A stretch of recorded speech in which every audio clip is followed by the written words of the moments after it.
वो तारीख जो हर महीने आती थी, इस बार नहीं आई और आप इंतज़ार कर रही हैं। 1 दिन, 2 दिन, 5 दिन, 10 दिन, लेकिन कुछ नहीं। और आपके मन में सवाल उठ रहे हैं, क्या कोई बीमारी है? क्या कुछ गड़बड़ हो गया? क्या मेरे साथ कुछ गलत है? मैं आपको बताती हूँ, पीरियड्स का ना आना सिर्फ एक देरी नहीं है, ये आपके शरीर की एक चीख है, एक आवाज़ जो कह रही है कि अंदर कुछ बैलेंस खो गया है, कुछ टूट गया है। लेकिन सबसे डरावनी बात यह है कि ज्यादातर महिलाएं इसे नज़रअंदाज करती रहती हैं, महीनों तक, कभी-कभी सालों तक, और इस दौरान उनका शरीर अंदर ही अंदर एक ऐसी लड़ाई लड़ता रहता है जो बाहर से दिखती नहीं। आज मैं आपको वो 3 चीजें बताने वाली हूँ जो आप रोजाना ले सकती हैं। न कोई महंगी दवाई, न कोई हार्मोन थेरेपी, न कोई मुश्किल नुस्खा। बस 3 चीजें जो शायद आपके घर में पहले से मौजूद हैं। लेकिन उससे पहले मैं आपको 2 जरूरी बातें समझाती हूँ। पहली, ये समझाती हूँ कि जब पीरियड्स नहीं आते तो आपके शरीर के अंदर असल में होता क्या है। और दूसरी, वो बात जो बहुत सी महिलाएं सोचती हैं लेकिन गलत सोचती हैं। वो सोचती हैं कि चलो उम्र हो गई, अब यही होना है। मैं आपको बताती हूँ कि ये सोच कितनी खतरनाक है, क्योंकि जब पीरियड नहीं आता तो सिर्फ एक तकलीफ नहीं होती, पूरा शरीर टूटने लगता है, और इसे समझना बहुत जरूरी है। आपके शरीर के अंदर क्या हो रहा है? देखिए, आपका पीरियड साइकिल कोई अकेली चीज नहीं है। ये एक पूरा ऑर्केस्ट्रा है जिसमें कई हार्मोन्स मिलकर काम करते हैं। एस्ट्रोजन, प्रोजेस्टेरॉन, एलएच, एफएसएच, और इन सब का एक बहुत नाजुक बैलेंस होता है। जैसे किसी घड़ी में अगर एक छोटा सा पुर्जा टेढ़ा हो जाए तो पूरी घड़ी रुक जाती है। वैसे ही जब इनमें से कोई एक हार्मोन अपनी जगह से हटता है तो पूरा साइकिल बिगड़ जाता है। अब सवाल ये है कि ये बैलेंस टूटता क्यों है? मैं आपको बताती हूँ। 3 सबसे बड़ी वजहें हैं। पहली वजह है कॉर्टिसोल का बढ़ना, यानी स्ट्रेस हार्मोन। जब आप तनाव में होती हैं, परेशान होती हैं, नींद नहीं आ रही, जिंदगी में उथल-पुथल है, तो आपका शरीर कॉर्टिसोल बनाने में लग जाता है। और जब कॉर्टिसोल ज्यादा बनता है तो शरीर कहता है, अभी पीरियड की जरूरत नहीं, अभी तो सर्वाइवल मोड में है। दूसरी वजह है इंसुलिन रेजिस्टेंस। आपको पीसीओएस का नाम तो सुना होगा। पीसीओएस में क्या होता है, शरीर इंसुलिन को ठीक से इस्तेमाल नहीं कर पाता, और जब इंसुलिन का बैलेंस बिगड़ता है तो सीधे असर पड़ता है आपके अंडाशय पर, आपके अंडों पर और आपके साइकिल पर। तीसरी वजह है पोषण की कमी, खासकर कुछ खास विटामिन्स और मिनरल्स की। आपका शरीर हार्मोन्स बनाने के लिए रॉ मटेरियल मांगता है। अगर वो रॉ मटेरियल ही नहीं मिला तो हार्मोन्स बनेंगे कैसे? और हार्मोन्स नहीं बने तो पीरियड आएगा कैसे? अब सोचिए, अगर आप सिर्फ कोई गोली लेती हैं जो कहती है पीरियड लाओ, तो क्या ये तीनों वजहें ठीक हो जाएंगी? नहीं। ये ऐसा है जैसे किसी सूखे पौधे को सिर्फ ऊपर से हरे रंग से रंग दो। दिखने में हरा लगेगा, लेकिन अंदर से जड़ें अभी भी प्यासी हैं। चलो उम्र हो गई, ये सोच आपको बीमार बना रही है।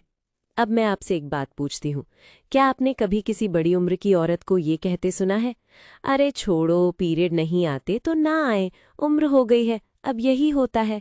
या खुद आपने भी कभी सोचा है कि अब थोड़ी उम्र बढ़ गई है, शरीर तो ऐसा ही होगा? मैं आपको बताती हूँ, ये सोच सिर्फ गलत नहीं है, ये सोच खतरनाक है। क्योंकि जब आप ये सोचकर बैठ जाती हैं कि ये सब तो होना ही था, तब आप उन तकलीफों को नज़रअंदाज करने लगती हैं जो आपके शरीर के अंदर चुपचाप पल रही होती हैं। और वो तकलीफें सिर्फ पीरियड तक नहीं रुकती। जब पीरियड नहीं आता, मतलब है कि आपके शरीर में एस्ट्रोजन और प्रोजेस्टेरॉन की कमी हो रही है। और ये 2 हार्मोन सिर्फ पीरियड के लिए नहीं है, ये दोनों आपके पूरे जिस्म की रखवाली करते हैं। मैं आपको एक एक करके बताती हूँ कि जब ये हार्मोन्स गिरते हैं और पीरियड रुकता है तो आपके शरीर पर क्या क्या होता है। पहली तकलीफ, हड्डियां खोखली होने लगती हैं। ये सुनने में डरावना लगता है, लेकिन ये सच है। एस्ट्रोजन आपकी हड्डियों का रक्षक है। जब तक एस्ट्रोजन है, हड्डियां मजबूत रहती हैं। जब एस्ट्रोजन गिरता है तो हड्डियों से कैल्शियम निकलना शुरू हो जाता है, धीरे धीरे, चुपचाप। बाहर से आपको कुछ नहीं दिखता, लेकिन अंदर से हड्डियां उस दीवार की तरह हो जाती हैं जिसमें दीमक लग जाए।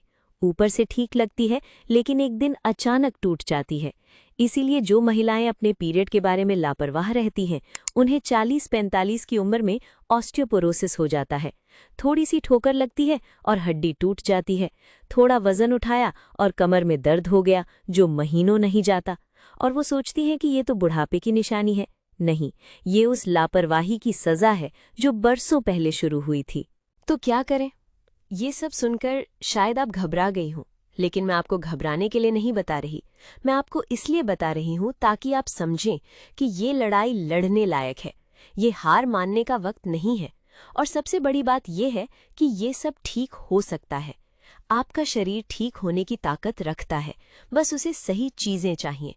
और वो सही चीजें अब मैं आपको बताने वाली हूँ।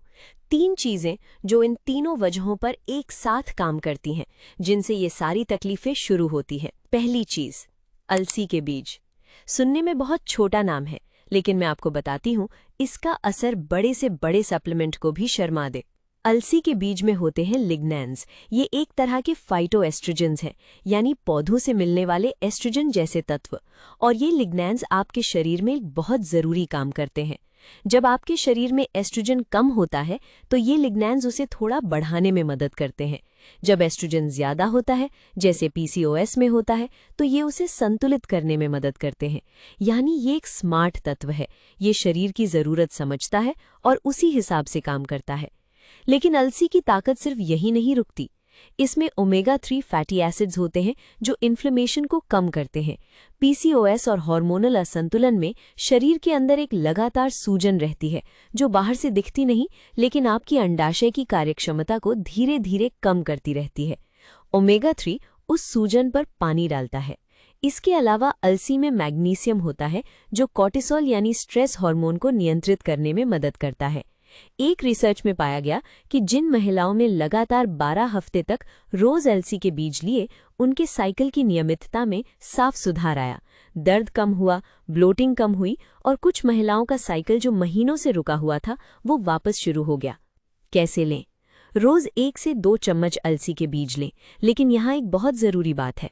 अलसी के बीज को पूरा मत खाइए, उन्हें पहले दरदरा पीस लीजिए, क्योंकि पूरे बीज शरीर में बिना टूटे निकल जाते हैं और उनका फायदा शून्य हो जाता है।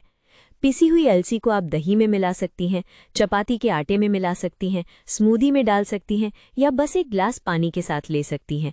दूसरी चीज, दालचीनी। ये नाम सुनकर आपको लगेगा ये तो बस खाने में डालने वाला मसाला है, लेकिन इसकी ताकत को विज्ञान ने बार बार साबित किया है। दालचीनी सीधे इंसुलिन रेजिस्टेंस पर काम करती है। जब आपका शरीर इंसुलिन को ठीक से नहीं समझ पाता तो ब्लड शुगर बढ़ता है, और जब ब्लड शुगर बढ़ता है तो आपके अंडाशय में टेस्टोस्टेरॉन बढ़ने लगता है। टेस्टोस्टेरॉन बढ़ता है तो अंडे सही से नहीं पकते, अंडे नहीं पकते तो ओव्यूलेशन नहीं होता, ओव्यूलेशन नहीं होता तो पीरियड नहीं आता। दालचीनी उस चेन को पहले ही लिंक पर तोड़ देती है।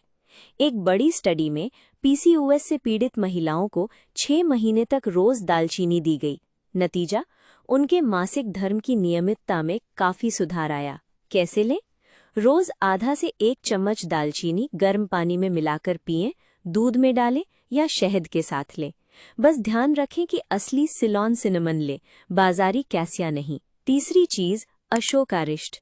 हजारों साल पहले हमारे वैद्यों ने जो खोजा था उसे आज आधुनिक विज्ञान कंफर्म कर रहा है। अशोक की छाल में ऐसे यौगिक होते हैं जो सीधे गर्भाशय की मसल पर काम करते हैं। इसमें एस्ट्रोजेनिक प्रभाव होते हैं जो हार्मोन्स को बैलेंस करते हैं, और इसमें शक्तिशाली एंटी इन्फ्लेमेटरी गुण होते हैं जो अंदरूनी सूजन को कम करते हैं। सबसे जरूरी बात यह है कि अशोक कॉर्टिसोल के लेवल्स को कम करने में मदद करती है। जब नर्वस सिस्टम शांत होता है तो शरीर सर्वाइवल मोड से बाहर निकलता है, और जब शरीर सर्वाइवल मोड से बाहर निकलता है तो पीरियड वापस आने लगता है। कैसे लें? अशोकारिष्ट किसी भी आयुर्वेदिक दुकान पर मिल जाएगा। खाने के बाद 2 से 3 चम्मच बराबर मात्रा में पानी मिलाकर दिन में 2 बार लें। एक बात जो सबसे जरूरी है, अलसी के बीज ने एस्ट्रोजन बैलेंस किया, दालचीनी ने इंसुलिन रेजिस्टेंस तोड़ा, अशोकारिष्ट ने कॉर्टिसोल कम किया, गर्भाशय को जगाया। यानी तीनों वजहें एक एक करके ठीक हो रही हैं। लेकिन एक शब्द याद रखिए, धैर्य। पहले नींद बेहतर होगी, फिर थकान कम होगी, मूड बेहतर होगा और फिर एक दिन वो तारीख फिर से आएगी जिसका आप इंतजार कर रही थीं। उम्र हो गई ये सोचना बंद कीजिए। ये आपके शरीर की पुकार है और अब आपके पास उस पुकार का जवाब है। लेकिन सबसे जरूरी, अपने डॉक्टर से जरूर मिले। ये जानकारी आपकी मदद के लिए है, इलाज की जगह नहीं। अपना ख्याल रखिए। अगर वीडियो अच्छी लगी हो तो वीडियो को लाइक करें और चैनल को सब्सक्राइब करें ताकि मैं आपके लिए ऐसी और वीडियो लाता रहूं। अपना ख्याल रखिए। मिलते हैं अगली वीडियो में।